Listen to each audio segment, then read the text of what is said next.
Hello everyone, Michael the Librarian of Magic here, finding and cataloging the magical and pointing you to it. Today is the 26th of October, and I have another Halloween treat for you, another drawing. The same disclaimers as always apply on these drawings. I will explain where I got this specific one from here in just a minute. So without further delay, today's special drawing treat. Today's drawing is Daisy Duck in her Halloween attire. I felt bad about not including her with the Fab Five because the Fab Five is really a sensational six. So for all the Daisy fans out there, I drew Daisy, and I myself also like Daisy Duck. This image is from this year's 2020's official Halloween merch and signage at official Disney Park merch and stuff that can be found at World of Disney and Shop Disney and whatnot. This is specifically from the signage that I was able to find on the internet, so I just reproduced it from that. The image of Daisy in her medium clairvoyant fortune teller costume, and also this signage here that says terrorific and tasty treats for all. That is all straight from the actual Halloween signage. The only embellishment that I added is the crystal ball with candy floating around there. I thought that would be fun to add, but everything else is from the official Disney signage and merchandise. Daisy, of course, is the female counterpart to Donald Duck and his love interest and girlfriend, and her boyfriend is Donald, and so on. Of course, we all know she's also a really good friend to Minnie Mouse. One of the things they've used her for over the years, actually, is that she is sort of a sassier and sort of, I don't know, wittier counterpart to Minnie. Minnie is a lot more kind and demure, and Daisy is a little bit more outspoken and sassy. Daisy has a temper just like Donald does, but she's far more in control of her own temper than Donald. That's another kind of one of her hallmarks. And also, she's sort of a fashion maven. She's a bit of a diva. She's into shopping and makeup and clothing and stuff like that. She's a more fashionable character of the Sensational Six. Daisy, really kind of, the seeds of Daisy first appeared in the 1937 short Don Donald, in which it's a Donald Duck short that takes place in Mexico, and he's sort of wooing a señorita. And that character's name is actually Donna Duck, and she sort of had the physical characteristics of Daisy. Was sort of the first appearance of a female love interest duck for Donald, and then the character sort of developed from there. But originally it was Donna Duck, and Donna Duck was voiced actually by Clarence Ducky Nash, who was the voice of Donald Duck, and it was just sort of the voice was a higher pitched version of Donald's voice. So actually, the initial voice of Daisy was Clarence Nash. And then officially in 1940, there was a short called Mr. Duck Steps Out, in which Daisy was first called Daisy. And the characteristics of Daisy started to get developed and unfold from there. In that short as well, she was voiced by Ducky Nash. She was voiced by Clarence Nash for a little while. If you want to hear more about about Clarence Nash, see my Donald Duck video that was earlier in this month's series. I talk about him. But that 1940 short, Mr. Duck Steps Out, was directed by Jack King, and the script was written by Carl Barks. Carl Barks is another person I talked about in the Donald Duck video. He's really responsible in his comic books, the Donald Duck comic books, for really developing the Duck verse. Scrooge McDuck and a lot of the characters surrounding Donald Duck. He didn't invent Daisy or Huey, Dewey, and Louie, but he sort of developed them as characters and used them a lot in the Duckburg verse. And he wrote the script to that Mr. Duck Steps Out, so I guess technically he's partially responsible for naming Daisy Daisy and helping giving her some of her characteristics. I forgot to mention that the 1937 Don Donald short was directed by Ben Sharpstein, and he was sort of one of the people, too, that helped generate Donna Duck, who eventually became Daisy Duck.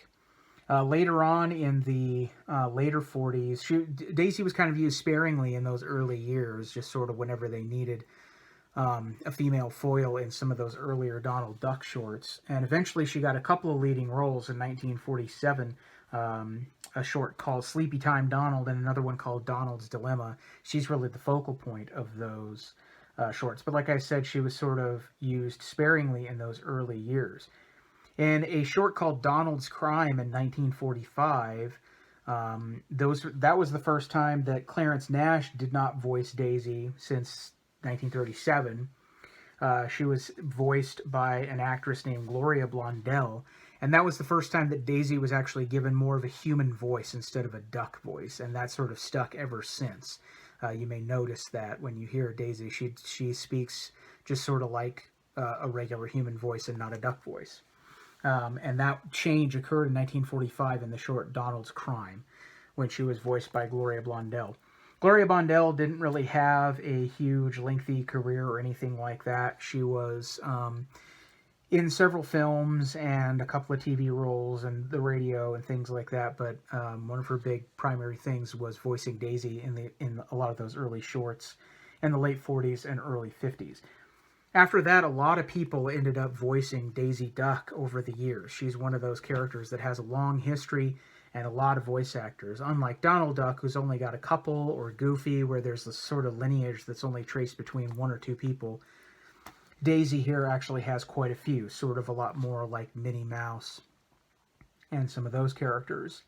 After Gloria Blondell did the voice, she was Daisy was voiced for a little bit by an actress named Ruth Clifford, who also took on Minnie Mouse for a little while. Ruth Clifford was a big-time silent star. She was in dozens, if not 100, movies in the silent era, from the teens all the way through the 20s and 30s. Her career, she was a leading lady. She was a big-time star in the silent era, and her career started to wane a little bit when sound came to movies. She was still in quite a few movies, but she wasn't as much of a leading star once the talking era came through. But once that happened, she found a little bit of a second wind in voiceovers, and she took on the role of Minnie Mouse and Daisy Duck for a little while. After Ruth Clifford, for one or two shorts, Daisy was voiced by Vivi Janis, who really had a big-time TV career. She wasn't so much in the movies. I think she did a couple of roles, but mostly was a big-time TV guest star and recurring role star. She was in the episodes of The Twilight Zone, and she was in all of the big-time westerns that were on in the 50s and 60s, like Have Gun Will Travel and Gunsmoke and The Virginian and Lawman and just all of those shows, and some of those big cop procedurals too, like The FBI and all those kind of shows. She was one of those recurring people that kept popping up in there. But she did Daisy Duck for a little while as well, just for maybe a few shorts. 1959 and 60, for a couple of years there, Daisy Duck was voiced by June Foray. I've talked about her career at length in many of my other videos, whether it's talking about Magica Dispel in the DuckTales video, or some other ones in this month's series as well. June Foray is a huge player in voice acting. If you're interested in animation and voiceover work and the history of this medium at all, June Foray is somebody to look up. She's a big person there. And then in the sort of 60s and 70s, for a few shorts there, Daisy Duck was voiced by Janet Waldo, who I've also talked about in one of my other videos. I think she took on Minnie Mouse or one of those other characters. But Janet Waldo was a big-time player with Hanna-Barbera. She voiced Judy Jetson and Penelope Pitstop of Wacky Races, which is a personal favorite of mine. I know I've talked about that in the past. If you're not familiar with Wacky Races, you would be doing yourself a favor by looking that one up if you're interested in animation stuff at all. That's a good one to check out, and it's a highlight of the Hanna-Barbera catalog that gets often forgotten about. So Janet Waldo was a voice of Daisy Duck there for a little bit.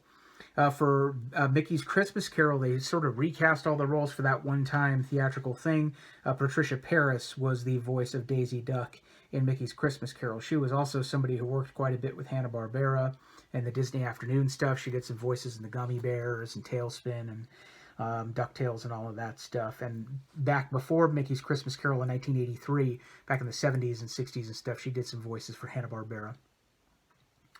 Then Daisy was voiced in the mid '90s, on a few different occasions by Kath Soucie, and she was somebody who is very recognizable in my childhood. If you grew up in my age group or era, you'd recognize her as the voice of Dexter's mom in Dexter's Laboratory, the voice of Phil and Lil on Rugrats, the voice of Lola Bunny in Space Jam. And Kath Soucie was the voice of Daisy Duck in Quack Pack, which was a Disney Afternoon incarnation of the Ducks, besides DuckTales. So she was featured on there. And then Diane Michelle took on Daisy Duck in a few roles. The Spirit of Mickey, Mickey Mouse Works, and Once Upon a Christmas. Those specials there, they had Daisy Duck appear in those, and Diane Michelle was the voice of Daisy Duck. And then in 1999 and all the way up into the present, Daisy Duck has been voiced by Tress MacNeille. And I've talked about Tress MacNeille's work before on this series.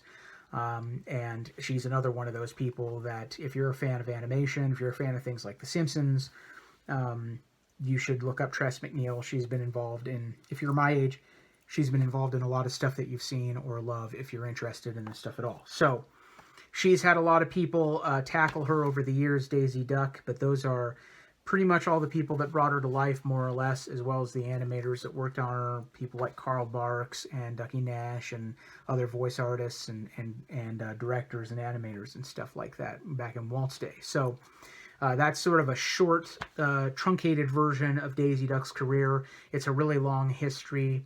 You can start going into the individual shorts where she appears and how that sort of interweaves with the career and life of Donald Duck and how that changes things for him and how she's grown as a character as well, from the things that she wears to her temperament, her personality. All of that stuff has evolved over time, and she's become a fan favorite quite a bit. She's very common in the Disney parks. You can meet her in the Disney parks pretty often. She's not as common as like Donald or Minnie or something like that, but she's not rare by any means. You can meet her. She's probably the rarest of the Sensational Six, but you'll see her there. If you go to parks like Epcot, she's actually got a specific spot for meet and greets. You can meet Daisy there very frequently. But even at Disneyland and Tokyo Disney and some of the other parks, Daisy is pretty common. So you can run across her if you are a Daisy fan. And one day when we get back into the parks and everything is open again, you'll be able to go back and meet Daisy. She is available to be seen in the parks whenever things are normal. So, Daisy Duck in her Halloween attire. I hope that you enjoyed that drawing. If you're a Daisy fan, or if you hopefully learned something about the people that voiced her and brought her to life, it was fun researching her. It was definitely fun drawing her.